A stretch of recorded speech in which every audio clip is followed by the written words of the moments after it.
everyone, welcome back to my YouTube channel. Today's video is on how to make this beautiful overbust corset top. This video contains both the pattern drafting and the sewing tutorial, and I used less than 1 yard of fabric to make this. I used Ankara fabric. You can decide to use other fabrics of your choice. So I used Ankara fabric for this one.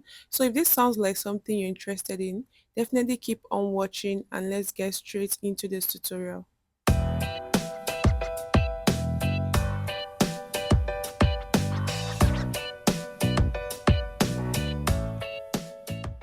I'll start with drafting the front pattern. So on the shoulder line from the center front, I will come in by 7.5 inches, which is our shoulder divided by 2.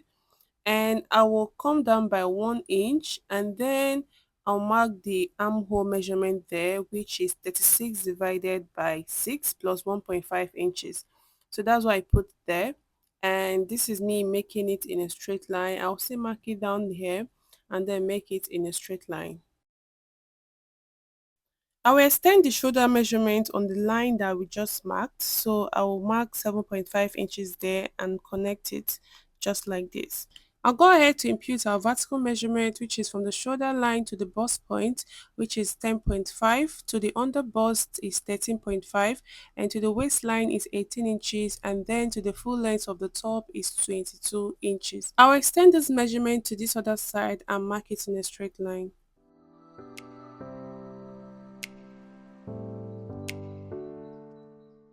And this becomes the chest line, this is our bust line, and this is the under bust line, the waistline, and the full length of the top.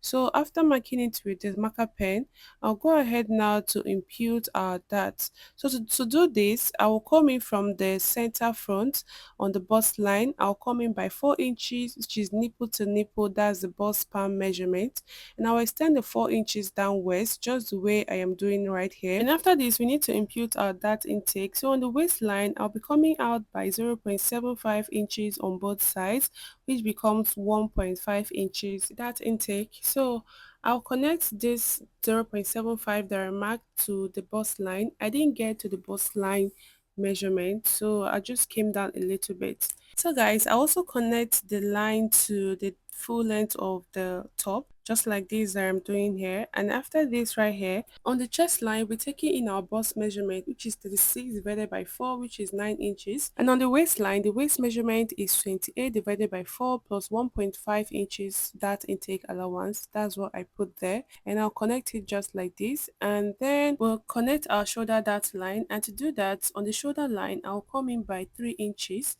and then I will now connect it, slant it to the armhole line.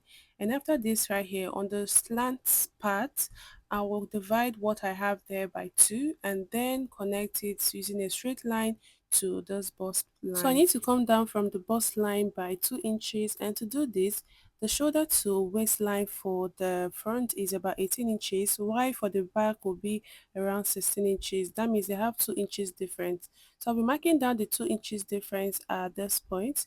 So I'll come down from the bust line by 2 inches and I'll connect it to the bust point. So this simply means that the shoulder to waistline for the front is 18 inches, while for the back is 16 inches. So the difference is the 2 inches that are marked down there. So for the underbust measurement I worked with is 29 inches divided by 4, which gave us 7.5. And the extra we have there is about 1.5 inches. So we're going to share this 1.5 inches around this dart leg. And we come in here by half inch, and to this other side will come out by 1 inch, and I'm just going to connect it this way. I also connect it to the bust line using a slight curve, or you can just make it straight. So from the chest line, I'll come up by 1 inch and make it in a straight line. And after this, we need to mark our overbust tightening. And for the overbust dart tightening, on that line that I just marked, I'll come in by half inch on both sides. And I'm just going to connect it like this. So from that line I just marked, I'll come down by half inch and connect it like this. So this is optional. I just want to style the neckline the way I want. So after connecting it, I'll also connect this other side. And this is it right here. So I'm just going to open up this place and just to shape the down part of this top. So to do this, I'll make sure the waistline is matching each other and I'll tape it down this way. And after this right here, I'm just going to bring in the curve and make a straight line to that area. You can make a straight line or you can make it curved like this one. And this is it here. And after this, I'm just going to cut it out.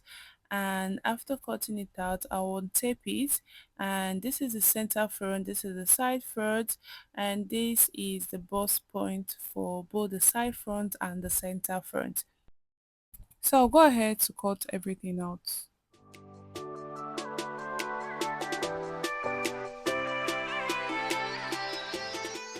So we're not yet done with the front pattern. We need to close the bust dart. So to close this bust dart, I'm just going to slash open that area and I'm just going to match it up like this and then go in with my masking tape to tape it down around that area. And while taping it down, you notice that the sides didn't match up equally. So I'll bring in this excess paper and then I'm just going to tape it down and then go ahead to equal the sides just like this. And after that, I'll cut it out and make sure that everything is equal and everything aligns properly.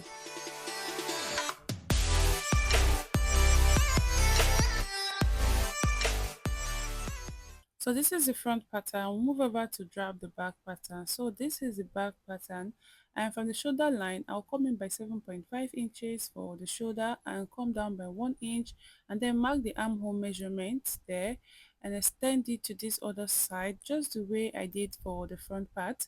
So I'll mark it in a straight line just like this and then extend the shoulder measurement to the line we just marked. So from the center back there, I'll come in by 7.5 inches for the shoulder width and then connect it like this. And after doing this right here, we need to impute our vertical measurement. So from the shoulder line, I'll come down by 16 inches for the waistline for the back. I told you initially that the back waistline is 16 inches while the front waistline is 18 inches. So I'll mark it in a straight line and then this is the chest line and this is the waistline. So on the chest line, I'll come in by 4 inches for the dart and then mark it also on the waistline and then make it in a straight line. And for the dart intake on the waist area, I'll come in by 0.5 inches on both sides. So I'll come in 0.5 inch here and 0.5 inch here. And then I'll shade 0.25 inch on both sides there. So I'll connect it this way. And on the chest line, I'll mark the chest measurement, which is 9 inches, and for the waistline, which is 8 inches, including the dart intake. So I'll connect it this way, and this is the center back and side back. So the top will be having loops at the back. So from the center back, I'm just going to come in by 2 inches and 2 inches here. I'll make it in a straight line. So that will be where the loops is going to sit. So I'll just use the marker pen to highlight it more. And this is pattern 1 and 2, and this becomes the new center back for this back pattern. So guys, I'll go ahead to cut it. I just wanted to highlight the places that I won't be needing. I'm just going to cancel it this way and go ahead to finish up the cutting. So while I was done with the cutting, this is what it looks like here. So guys, I don't want the back to have that dot line, so I'm just going to use my paper tape to tape it down and join the center back and the side back together. So while cutting on my fabric, it will be just one piece. So this is a beautiful Ankara fabric I'll be using. I told you guys it wasn't up to 1 yard. So this is a velvet bias I'll be using for it. I went ahead to transfer the pattern to fabric. I added half-inch allowance around there, and on the side, front and back I added 1 inch allowance. So guys, I'll go ahead to cut it.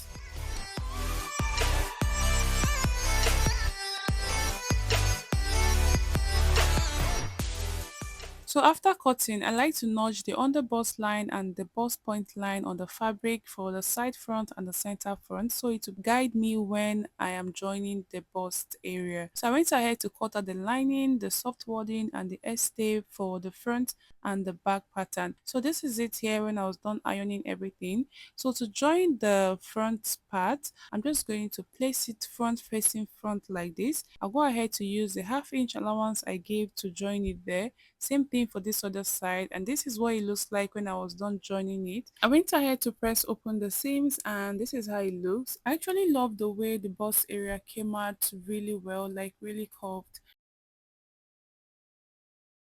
So I'll be using this regling bone. It's about 12 mm in size, and I'm just going to sew it this way. So I'll come in from the bust line by 2 inches, and on this other part I'll come in also by 2 inches, and I'll make it in a straight line. So what I'm doing right now is creating the bone channel. So the boning channel is what I'm creating right here. I'm also using the same 2 inches on this other side of the bustier, and then I'll just bring in the bone. This is where you're going to sew it. We're just going to sew on that line we just marked there, and for the bust area, that's the bust line joining, we're just going to sew one leg of the bone, or the part of the sewing bone will go into the joining for the bustier part. So guys, I'll also come out by 2 inches on this other side front and connect it this way. So I'll just mark the bone channels like this, and then we'll go over to the sewing machine to show you what I really explained here, or how to actually sew your boning on the front area. So on the sewing machine right here, I'm just going to sew this first one here, and I'll go ahead to sew it following the line that I just marked down. Sewing on the bust joining is quite tricky, so we need to watch carefully for this part. So I'm just going to sew on that line for the bust joining directly away from the center front towards the side front, just the way I am sewing here. So I'm just making sure one of the line enters the bust joining, and I'll sew it all the way to this side, and then cut out the excess boning that I have there.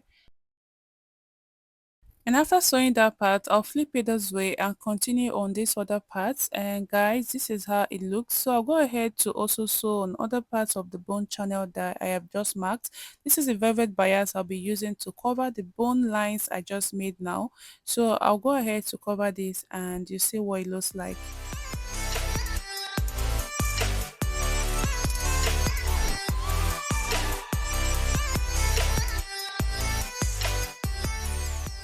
So this is the final look when I was done putting the velvet bias on it, and this is the back pattern we need to work on now. So for the back pattern, I'm just going to open it up this way, and this is the notch I gave to know where is the center back and the side back. From the center back, I'll come in by 2 inches and mark it down as well, and I'll make it in a straight line. I'll also measure 2 inches from the line I already marked and make it in a straight line. And after this now, I'll bring in the bone that I'm working with. This is it here. I'm going to sew it like this. And this is the rope I made for the back loops. And I'm just going to place it this way. It's going to go in this zigzag form, just like this where I'm doing it. And this is all that I did. I also put the velvet bias for the back as well. And this is how neat it looks. So guys, this is how the back is. And we're going to join the back and front right now. So to do this, I'm just going to place it front facing front and sew around there using the 1 inch allowance we gave. And this is it here when I was done. I'll also be putting the boning at the sides and the velvet in front. So I made these two straps like this, and it measures about 18 inches in length and 2 inches in width. So I'll find the midpoint of the strap and also put it to match up with the bust joining, just like this. I'll go ahead to pin it down for this side and this side as well. So I'll also extend it to the back just like this, and also go ahead to pin it. I went ahead to stitch it down on my sewing machine. While joining your straps, ensure to measure yourself. Mine was a bit loose. for the 18 inches, so I reduced it to 16 inches. So guys, this is how it looks here. This is the lining I'm going to use to cover it. I went ahead to sew the same thing for the lining, so we're going to sew around that area. And on the center back, we're just going to use the boning and sew around there. Use the bone to turn the center back like this and sew around the down part. So I'll do this on my sewing machine. This is the final look. So I'll loosen one side of the lining so we can turn it in out from there. So this is me losing it, and then we're just going to turn it in out. Before that, I'm just going to notch these curved edges. So I'll go ahead to notch all curved edges and turn it out. So I'm trying to push out all those curved or all those extreme edges, then go ahead to iron it. And this is it here when I was done ironing it, and this is how neat it looks. So on this side that is open, I'll just use my hand needle to stitch it, and this is the rope or the satin ribbon I'm just going to use to tie it at the back. And that will be all for this tutorial. So ensure to like, share, subscribe, and comment below for any questions. See you all in my next video. Bye.